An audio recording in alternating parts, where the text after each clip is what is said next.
Pas gak sengaja pas gue nengok ke sebelah kiri gue itu ada cewek setengah badan terbang ikutin gue persis di samping gue nih. Gue merinding sekarang. Wah gila tuh sebelah tuh hancur kayak gimana, gue bingung juga jelasinnya.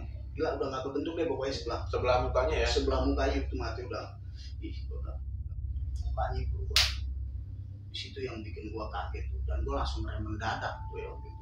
mukanya berubah jadi gimana tuh bang? Cewek yang tadi gue lihat yang setengah badan itu lagi di situ. Gue merinding banget gue sampai sempat terngiang pas babe bilang udah klakson kan. Itu yang kata-kata dia tuh klakson.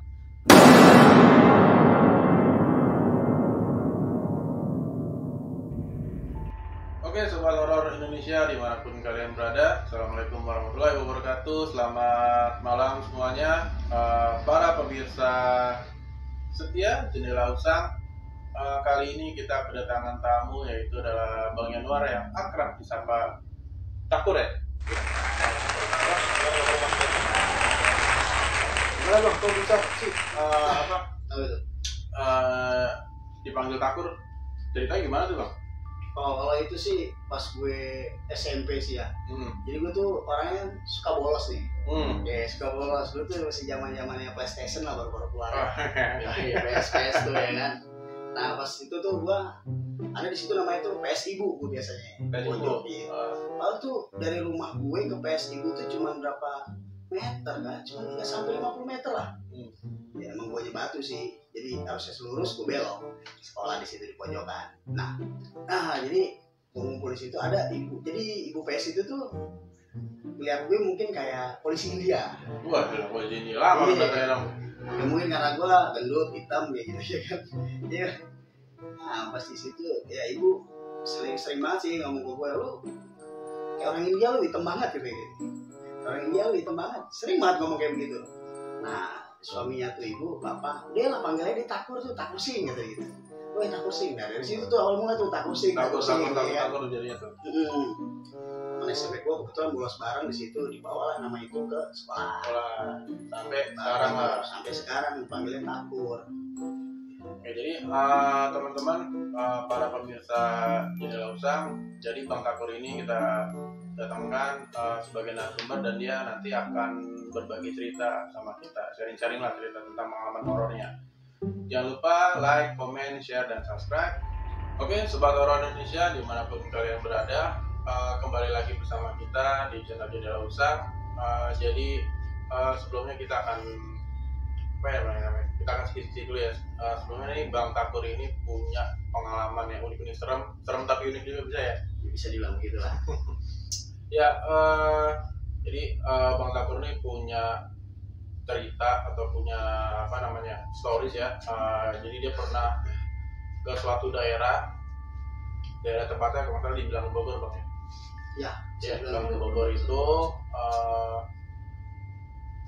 ada menemukan sebuah penampakan dan diganggu bang, sempat diganggu juga ya? Ya, sempat diganggu.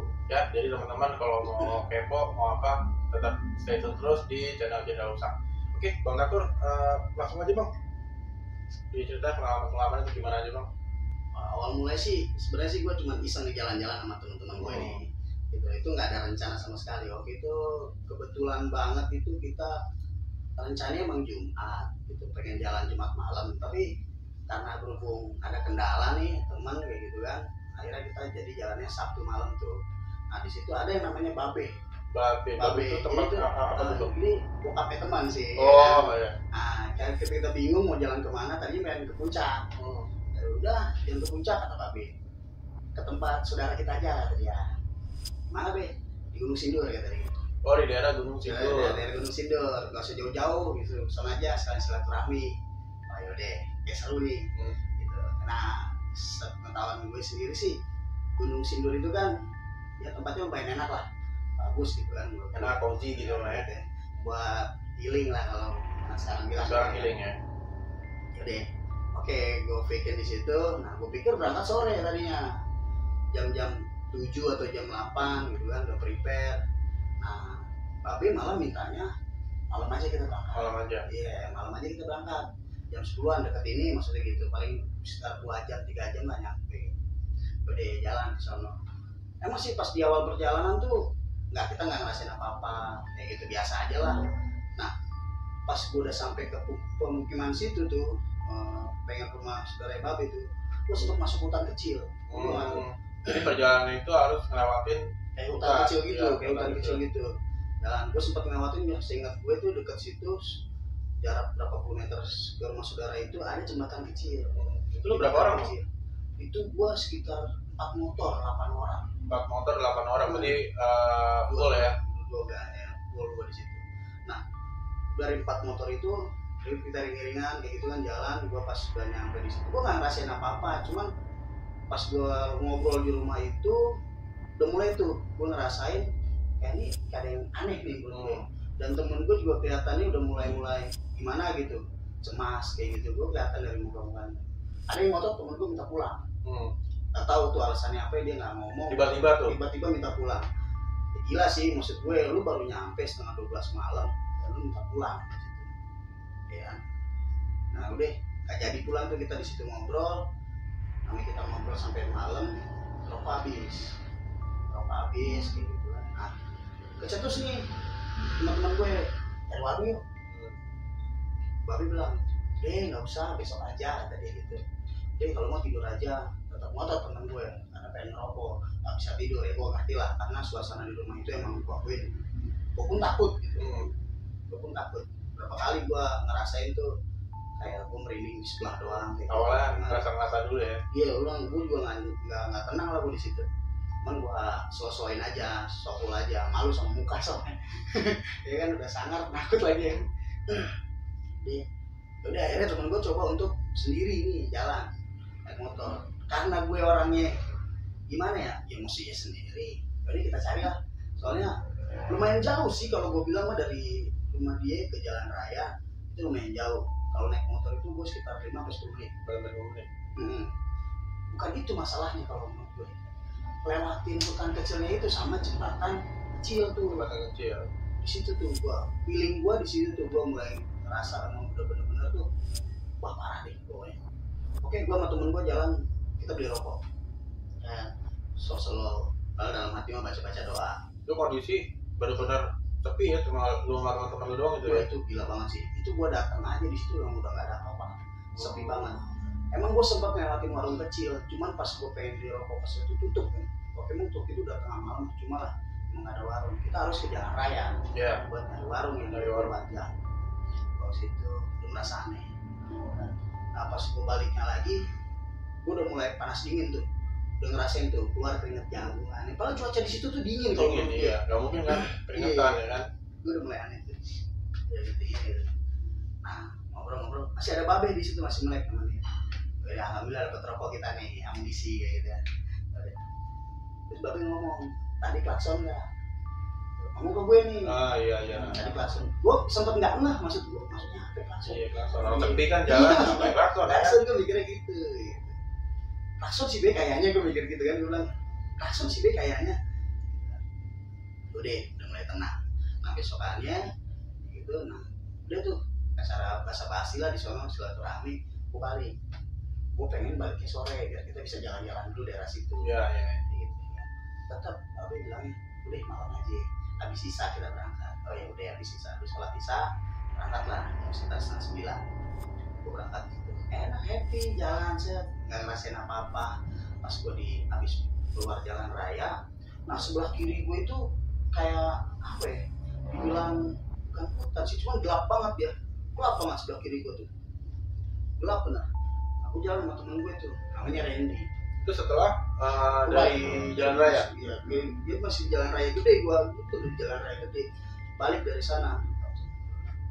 Nah si Randy ini yang tadinya ngobrol-ngobrol sama gue di jalan, ketawa-ketawa kita ya kan, gue dan cewek bareng. Toto diem. Gue bingung, kok diem aja nih anak. Gue tanya, cuma ngamuk doang. Kenapa nih? Gue penasaran banget gue bilang. Gue longok nih mukanya. Aku pucat. Banyak sakit, gue mikir gitu, banyak sakit. Nah pas gak sengaja, pas gue nengok ke sebelah kiri gue, itu ada cewek setengah badan terbang ikutin gue, persis di samping gue nih. Gue merinding sekarang. Wah gila, gokil. Itu pengalaman menurut gue yang paling serem. Dan mukanya itu sebelah tuh hancur kayak gimana, gua bingung juga jelasinnya. Gila, udah nggak kebentuk deh pokoknya sebelah mukanya ya. Sebelah mukanya itu mati udah ngeri banget. Di situ gua udah diem aja tuh, udah nggak bisa ngomong apa-apa gue. Nah, yang bikin gue nyaris mati berdua tuh sama Randy, itu depan mata gue tuh di jalan raya itu ada bolongan gede. Ada bolongan gede. Gue udah sempet ngomong, setahu gue nih, gue udah ngomong sama dia, awas bolongan. Dia, cuman tak tahu kenapa dia hantem aja sama teman gue. Gue sempet goyang tuh, nyaris banget jatuh. Akhirnya gue melipir, gue karena panik, kaget, gue takut motornya kenapa-napa. Gue bilang, kalau motornya kenapa-napa, udah tuh, gocek. Gue sempet nggak ngeh sama setan yang ngikutin gue. Gue sempet nggak ngeh tuh, maksudnya gue nggak terlalu peduli karena gue mikir kita nyaris jatuh nih, gitu kan. Akhirnya tuh motor nggak apa-apa, cuma lampu depannya doang copot tuh. Ya udah, yang lain pada minggir. Karena saking kencangnya lubang ya. Betul. Nah, yang lain ikut tuh minggir, nanyain. Babe juga ngomong, kenapa lu, nggak apa-apa lu kayak gini. Gue bilang, alhamdulillah nggak apa-apa kayak gini. Ya udah istirahat dulu. Gitu. Baru kayak gitu aja pucat bener. Ada temen gue jatuh tuh, brengsek emang. Pucatnya bukan karena pengen jatuh, pengen gue ceritain juga gue nggak enak karena gue ceritain ini, maksud gue gitu, sampai rumah lu baru gue ceritain. Nah, emang dasar intinya aja, maksud gue hari gue kurang baik aja tuh waktu itu. Nah pas yang lain jalan gitu, deh duluan kata gue, udah duluan biar gue di belakang kata gitu. Jadi gue tuh motor urutan kedua dari terakhir, jadi ini Babe di paling terakhir. Jadi biar di depan anak-anak gitu. Jadi biar gue di dalam tetap goncengan sama si Randy. Tetap gue sama Randy, tapi sekarang gue yang bawa. Gantian. Iya, karena Randy tuh gimana ya, udah nggak kuat lah sebenarnya. Bang, sambil ngopi kalau Bang. Sampai Bang. Gue kalau ingat pengalaman itu ngeri banget sih menurut gue. Tadinya gue pengen tukeran, maksudnya ayolah biar gue juga nggak mau bawa motor. Randy kekeh maunya sama gue, nggak mau sama yang lain. Tapi nggak bisa bawa motor, dia bisa bawa mobil doang.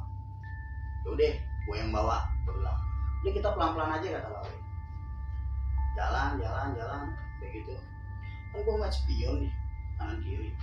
Gue bilang, gue sengaja spion kiri gue hadapin ke muka Randy tuh. Gue sengaja. Biar lebih enak lah ya, mantaunya gitu. Mantaunya biar enak, takutnya dia tidur ya, bagaimana gitu kan. Takutnya nggak kuat kayak gimana. Panik berubah. Di situ yang bikin gue kaget tuh, dan gue langsung rem mendadak gue waktu itu. Bukannya berubah jadi gimana tuh Bang? Cewek yang tadi gue lihat, yang setengah badan itu, berlari. Di situ gue ngeri banget. Gue di situ gue mulai panik tuh. Gue langsung banting ke kiri, gue langsung ngerem. Langsung duduk gue di trotoar. Itu bener-bener banget kuat tuh. Udah kacau udah pokoknya. Dan itu Randy, pas gue standarin gue ngerem, dan dia kasih buka gitu. Gak turun sama sekali. Gak turun, ditegur kata temen gue, anaknya sama sekali. Babe udah sadar di situ. Gue sakit pucatnya. Ini kata temen gue, katanya gue disiram, dicuciin muka gue, dicuciin tuh pakai air sama Babe. Tapi setahu gue nggak ada apa-apain. Setahu gue cuma habis turun dari trotoar, udah gue diem doang. Itu yang gue rasain. Tapi kata temen gue dicuciin muka tuh sama Babe, disiram pakai air. Dan gue katanya nggak ngomong sama sekali, diam aja katanya.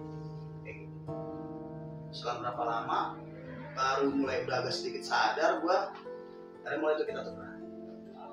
Randy masih tetap aneh kayak begitu. Babe udah baca doa.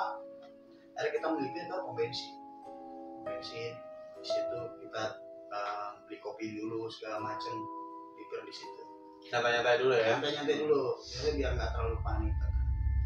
Babe nyolek tuh, nanya, emang siapa yang ngikutin?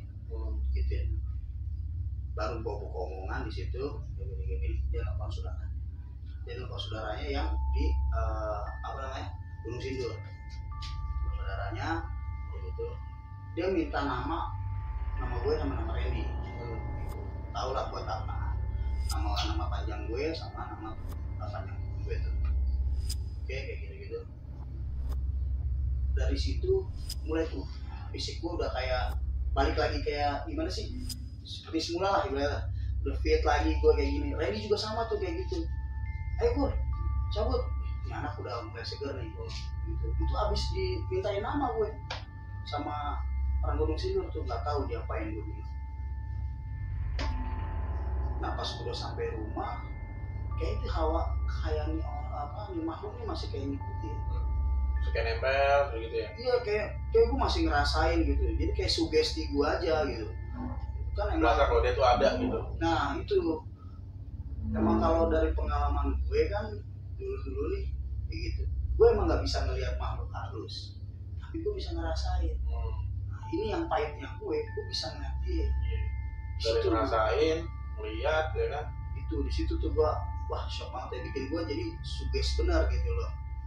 Akhirnya mau nggak mau gue minta tolong ke teman gue yang tahu agama sedikit lah. Minta tolong bantuan dia gimana caranya nih, maksud gue biar gue hilang dari rasa ini gue gitu loh. Setakutnya itu Rasa takut gue yang sangat benar parno banget deh, serius parno banget. Orang gue keluar malam melihat spray dijemur, udah sugesnya ke dia di situ. Makanya gue langsung minta berobat. Ya udah alhamdulillah. Udah nggak kebayang-bayang lagi, tapi sekarang lebih sensitif sih kalau menurut gue. Gitu. Jadi kalau ada selepetan hitam, sering tuh gue kayak seolah ngeliat kayak gitu, ngerasain. Ya buat gue sih sekarang udah jadi nggak masalah, karena gue udah pernah lihat yang lebih serem dari itu, gitu loh. Wah sih kalau menurut gue. Nah sebenarnya gue masih penasaran juga bang, kenapa cuma sama lu sama teman lu doang tadi yang teman Randy ya? Kenapa enggak teman-teman lain tuh nggak diliatin? Nah, gue sempet bingung tuh, kenapa gue gitu loh yang sama temen gue ini yang diikutin gitu. Nah gue sempet kepikiran nih, kalau menurut gue sendiri pas gue beli rokok keluar sama temen gue sampai terngiang pas Babe bilang udah klakson kan? Itu yang kata-kata dia tuh klakson. Nah, gue sempet nanya lagi sama Babe. Berarti itu satu clue ya, kenapa harus klakson? Iya, gue sempet nanya itu ke Babe. Gue ulang lagi ceritanya ke dia, gue ceritain ke dia kayak gini, ya kan? Maksud klakson itu apa? Ternyata di jembatan kecil itu yang gue lewati. Yang sebelum ke hutan kecil itu. Ya, itu jembatan kecil itu, yang kali kecil itu. Nah, di situ emang biasanya orang kalau tengah malam lewat itu harus klakson di kali. Oh, kode mereka, enggak, betul. Terkadang gini ya, kayak numpang lah gue melewat nih gitu, jalan-jalan aku gue gitu. Bisa jadi seperti itu. Dan gue situ sadar tuh, mungkin karena itu kali menurut gue. Apa cuman gue doang nih yang diikutin? Gitu. Soalnya tuh kejadian itu kan udah berapa tahun yang lalu ya, begitu. Berapa tahun yang lalu kejadian itu kayak gitu. Yang jadi masalahnya itu masih terngiang-ngiang gitu pas udah sampai rumah, gitu. Sampai gue ngebayangin melihat bentuknya dia kayak gimana gitu loh. Itu sih yang gue nggak habis pikir gitu loh. Kalau dari Babe itu pernah nggak bang bilang waktu lu kan lu udah sampai nih di rumahnya gitu kan, atau nggak di guest house atau di tempat lu singgah lah gitu, pernah nggak Babe cerita tuh sosok perempuan itu siapa, terus kenapa bisa dia muncul, terus dia matinya gimana gitu kan, dengan tadi yang lo ceritain kan badannya setengah, terus mukanya itu rusak sebelah gitu kan. Pernah nggak Babe ada omongan gitu selalu ceritain nih? Nah jadi pas gue ceritain kronologi gue kayak begitu, soal gue nanya soal klakson, sempet Babe itu ngomong cuma begini ngomong deh, dulu di situ memang pernah terjadi kecelakaan gitu cewek, cuma gue nggak tahu nih kan gimana kecelakaannya apa gimana, dan sempet dia kelindes truk di situ. Memang gue akuin sih di situ karena jalan gede, banyak truk juga gede yang lewat. Tapi cuma ngomong dulu pernah ada cewek di situ kelindes truk, badannya isi perutnya keluar. Aduh itu, aku nggak tahu dah, gue bilang ngeri juga gue kalau gue bayangin. Tapi dia nggak jauh dari jembatan itu, berarti dari jembatan kecil itu ke jalan raya emang nggak terlalu jauh ya? Terlalu jauh. Berarti memang bisa jadi bisa dibilang ya itu mungkin arwah penasarannya dia, mungkin dia stay di jembatan kecil itu mungkin ya. Ya bisa jadi kayak gitu. Nah yang gue bikin nggak habis pikiran nih, itu benar-benar muka itu, waduh, kebayang banget sama gue gitu loh. Soalnya nih kalau ibarat kalau kita segini jarak nih ya, dan dia lebih dekat lagi pas ngebayangin gue. gitu loh. Ngiringin gue tuh bener-bener di sebelah gue nih, bukannya jauh atau gimana, bener-bener di sebelah gue. Emang gue akuin di sebelah sana itu gelap gitu. Kalau lu bisa deskripsiin yang lu ingat aja dong ya, maksudnya wajahnya tuh kayak gimana sih? Misalnya kan ada kayak hantu yang cantik, itu kan hantu yang biasa aja, terus wanginya gimana ya kan, terus rambutnya gimana, terus dia pakai pakaian apa gitu kan, dan terus dia ngikutin lu tuh beriringan atau dia sambil kayak terbang gitu loh. Itu terbang di samping gue, terbang di samping kayak lu iring-iringan motor ya kan sama teman lu, dan itu bener-bener di sebelah lu banget. Dan dia sempat nengok ke gue, kenapa gue bisa lihat mukanya aja, nah, dia nengok persis depan muka gue. Terus sebelahnya itu udah gak berbentuk, matanya udah gak ada, kulitnya udah hancur gitu. Nah sebelahnya lagi itu putih pucat begitu, dan matanya tuh putih, bening putih kayak gitu, putih susu begitu matanya. Rambutnya tuh berantakan gitu, dan setengah badan bajunya tuh putih, cuma ada bercak darah. Itu doang sih yang gue lihat gitu. Habis itu gue langsung buang muka karena gue takut banget, karena benar-benar di sebelah gue gitu loh. Ikutin ya, terbang dia ngiringin gue. Sekarang naik motor di jalan gede begitu sepi, kemungkinan kecepatan gue tuh 60 gitu loh. Sekarang dia bisa ngikutin gue ya, minimal dia harus naik motor beat gitu kan. Iya, soalnya gue mio ya kan, baru bisa ngimbangin gue. Itu yang lu rasain setelah dia ada di samping lu, apa tuh dong? Gimana perasaan lu tuh saat itu tuh? Gue nggak bisa napas. Itu pertama yang gue rasain tuh pas ngeliat dia, muka dia itu soal tuh gue napas gue udah berhenti napas gue langsung buang muka. Itu sesek banget dada gue gitu. Mau ngomong apa bingung ya? Bingung gue, nggak bisa ngomong, kata-kata nggak bisa ngomong gitu. Makanya pas gue pengen teriak lobang, itu perasaan tuh gue udah ngomong, cuman teman gue main ajar aja di situ tuh. Berarti maksudnya Randy benar-benar sama sekali nggak lihat, dia yang pertama lihat malah. Dia pertama lihat Gitu. Dia yang pertama kali lihat, kayak di puncak. Gue bingung nih anak kok, yang tadinya kita ngobrol kan, gitu asik, itu diem. Di situ masalahnya, dia udah ngeliat duluan. Gue yang ngeliat katanya, tapi dia katanya nggak lihat mukanya. Gitu. Yang dia ceritain ke Bapak, dia nggak lihat mukanya. Tapi yang di berbeda lihat itu lo. Iya. Gitu. Pas sekitar tahun berapa bang? Kalau itu gue 2012. 2012 berarti sekitar 10 tahun yang lalu lah ya. Ya, 10 tahun yang lalu. 2012 lah gue. Nah semenjak itu bang, kan lu udah berobat nih, tadi lu cerita udah berobat ke temen, dan lu akhirnya pulang kan ke rumah. Yeah. Pernah nggak lu terbayang-bayang atau dia masih ngikutin lu gitu? Oh, gue pernah. Dia sempat masuk di mimpi gue. Itu pertama kali tuh. Dia sempat masuk di mimpi gue. Dia cuma manggil nama gue doang. Gitu. Dia cuma manggil nama gue. Dan itu yang gue nggak habis pikir, dia tahu nama panggilan gue. Ian. Itu doang yang gue kaget. Mas Ian, itu dia manggil gue, yang Mas Ian gitu. Terus gue kaget, gue bangun. Itu pertama kali gue dia datengin gue. Setelah lu balik dari area Gunung Sindur itu. Ya. Terus nggak lama lagi dia dateng tuh. Sempet ngantuin gue sama keluarga gue. Tuh. Yang gue bingung tuh pertama anak gue nangis terus ya kan, anak gue nangis kayak wajar gitu ya.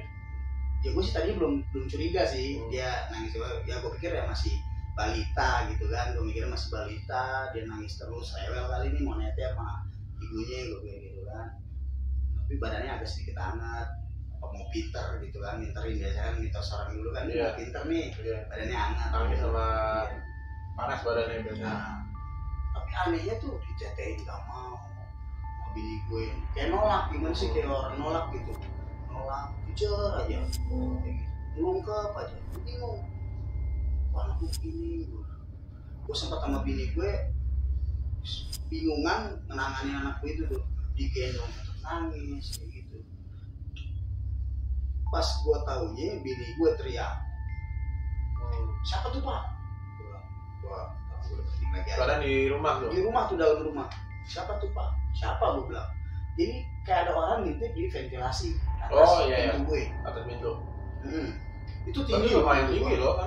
Tinggi loh itu, di atas pintu ada ventilasi, gue tinggi loh, kayak ada yang ngintip kata bini gue. Jadi gue kaget, lihat tuh, kayak gitu. Gue sempat buru-buru, gue pikir maling. kayak maling, gue sempet buru-buru buka kunci.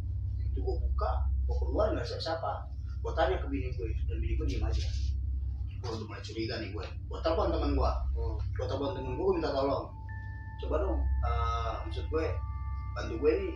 Ini gue lagi kayaknya ada yang hantuin keluarga gue nih. Ada yang nggak beres lah cara gue lah ya. Gue udah belak-belakan tuh sama temen gue, udah nggak kuat nih. Kayaknya nih takut yang gue pilih apa di pikiran gue tuh takutnya ada kiriman doang gitu. Iya. Sekarang waktu itu pas itu lagi booming-boomingnya tuh. Dia bilang kayak gitu. Dibantu sama temen gue kayak gini, entah metodenya gimana. Terus dia nelfon gue balik kayak gitu. Dia cuma ngomong begini, ada yang suka sama lu kok. Yang suka, gue bilang iya, gue yakin yang suka sama gue banyak gitu ya. Tapi bukan manusia, tapi habis itu tuh gue mikir bukan manusia. Lu gila, lu serius gitu. Serius. Sempet nanya tuh dia, lalu bisa disukain sama Malvalus gimana? Gue ceritain apa lu kayak gini dia cerita kayak gitu bos. Gue kepikiran sama pas di Gunung Sindur itu tuh, udah nggak mikir yang lain. Gue emang bisa ngerasain kayak gitu. Cuman yang gue ngeliat itu baru itu doang. Gue cerita ke temen gue, kronologi gue kayak gini. Gue kasih ciri-cirinya ke dia. Terus dia cuma nebak satu, mukanya hancur ya sebelah. Di situ yang gue kaget. Tuh di situ kaget. Dia sempat nyeletuk yang belum sempat gue omongin ke dia. Iya. Mukanya hancur ya sebelah. Iya, kok bisa tahu? Gue bilang. Iya. Dia bilang gitu. Dia suka sama lu. Panik tuh gue udah mulai panik, parno pokoknya. Terus gimana nih gue bilang. Ini ngusirnya gimana? Udah besok gue ke rumah lu. Tapi di saat malam itu tuh udah mulai nggak tenang tuh. Gue sama bini gue sampai nggak tidur sampai pagi. Bagi anak masih nangis gitu ya. Terus itu sampai berhentinya tuh pas azan subuh, anak gue udah baru tenang tuh disitu, baru bisa tidurnya gitu. Tapi gue nggak bisa tidur, maupun bini gue udah tidur, gue tetap nggak bisa tidur. Gue masih panik kayak ini omongan temen gue. Itu pokoknya dari situ gue 2 hari nggak tidur. Temen gue datang ngobatin gue sama bini gue, dikasih sampai tebarin garam di daerah situ. Gimana caranya biar tuh cewek nggak deketin gue gitu loh. Kata teman gue, lu punya pegangan. Sedangkan gue sendiri aja nggak ada main kayak gitu-gituan kan. Gue nggak ada kayak gini-gini. Gue main kayak gituan nggak ada. Buat gue percaya sama gue, tapi gue nggak kayak gitu. Iya. Pokoknya teman gue percaya, lu ada pegangan. Tahu siapa yang ngasih, pokoknya lu punya pegangan. Ada yang dampingin lu. Dia suka sama kodam lu. Iya. Gue udah makin parno aja lah menurut gue. Terus gue bilang ke temen gue, udah hilangin aja tuh kodam gue, pegangan gue apalah itu gue nggak tahu ya kan. Intinya gue percaya goib, tapi gue nggak mau kayak gitu-gituan. Musyrik jatuhnya kan. Iya. Jadi dibantu sama temen gue, dia coba nolongin gue kayak gimana. Alhamdulillah lepas dari itu nggak kenapa-napa. Itu di hari yang sama? Itu masih di hari yang sama, tapi ngobatinnya besokannya. Oh, besokannya. Iya, karena dia butuh prepare persiapan segala macam. Nah dari situ tuh gue udah nggak bisa tidur tuh, sampai dia bener-bener ngobatin gue, ngebuang kodam gue apa segala macam gitu, baru gue bisa tidur tenang. Itu menurut gue tuh pengalaman yang paling epic sih buat gue. Gitu. Tapi untuk ke sekarang ini sih cuman sekedar ngerasain, biasalah gitu. Ya nggak sedikit juga sih, sering gitu, selepatan hitam, putih, terbang, suara nangis gitu. Ini belum lama ini, berapa hari yang lalu bini gue denger orang nangis di teras. Di teras rumah gue ini nih, cewek nangis. Jadi emang biasanya itu gue kalau malam kan kadang begadang di teras gitu, main handphone kayak gitu, ngeluarin colokan ya kan, mabar sama teman, kadang nonton film di situ sendirian. Nah kebetulan gue tuh lagi istirahat gitu, pulang gawe capek pulang gawe gitu, nangis, ada cewek nangis. Itu bini gue sama anak gue keluar nyariin siapa sih yang nangis. Iya, tetangga, ternyata nggak ada. kebetulan di sebelah rumah gue itu kan tembok PT tuh, dan di situ sebelahnya tanah kosong. Tanah kosong. Terdengarlah suara nangis dari situ. Anak bini gue mentalnya juga udah terlatih kayak gitu, dia cuma ngomong, nggak ditemenin ya sama laki gue kayak gitu. Sabar ya, besok malam ditemenin sama laki gue.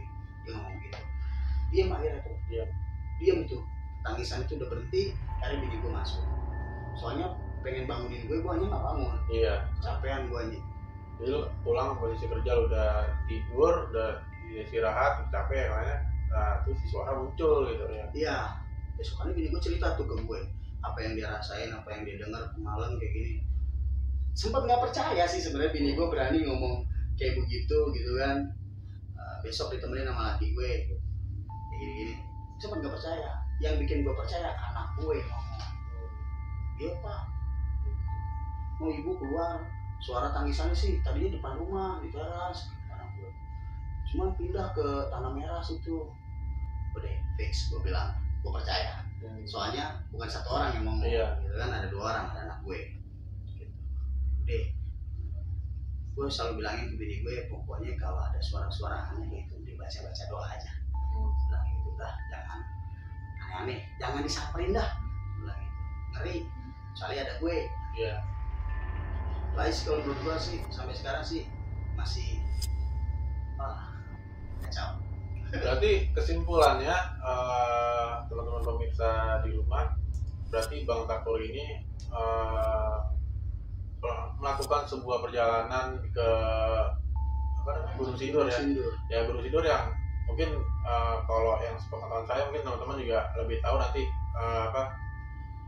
ketik aja di kolom komentar pengalaman teman-teman.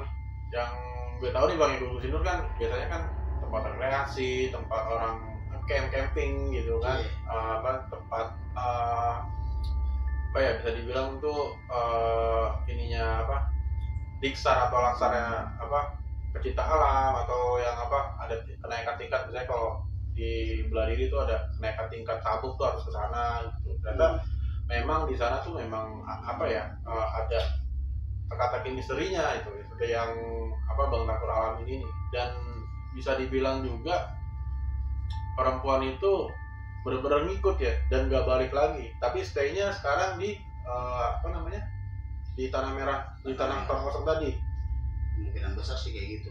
Dan itu sampai sekarang nggak Bang? Untuk sekarang ini sih gue belum ngerasain lagi nih. Iya. Makanya kejadian baru beberapa hari yang lalu. Gitu. Makanya sekarang gue kalau untuk nongkrong di teras itu gue ada jam-jamnya. Oh iya. Iya. Jadi udah nggak terlalu malam-malam ya. Jam 1 lah gue paling maksimal itu. Maksimal. Ya, takut juga gue, jujur aja gue takut juga. Kayak gitu. Yang ngerasa ini sering banget gue kalau lagi nongkrong main handphone sih, sering banget gue. Sampai saat ini sih. Sampai saat ini. Ya mungkin setelah Bokin bilang begitu, mungkin dia lu udah nongkrong gitu aja mungkin udah syarat buat temenin dia mungkin ya. Ya, bisa dibilang. Mungkin kalau dia suka kan ya namanya, kalau orang suka kan kalau ngelihat ketemu gitu kan mungkin ada perasaan seneng gitu, udah nggak nangis lagi, bisa dibilang begitulah. Gue takut tapi tetap. Iya, karena bukan orang ini. Dilamar makhluk halus lu. Iya. Oke, Bang Takur, thank you banget atas waktunya dan berbagi sharingnya. Teman-teman, berikut adalah sharing-sharing kisah misteri dari Bang Takur. Tetap stay tune di channel Jendela Usang. Jangan lupa like, comment, share, dan subscribe. Dan jangan lupa juga bunyikan lonceng notifikasinya agar kalian tahu update terbaru dari kita. Oke? Saya Renaldi dari Jendela Usang. Sampai ketemu di video berikutnya dan di episode berikutnya. Salam horor Indonesia.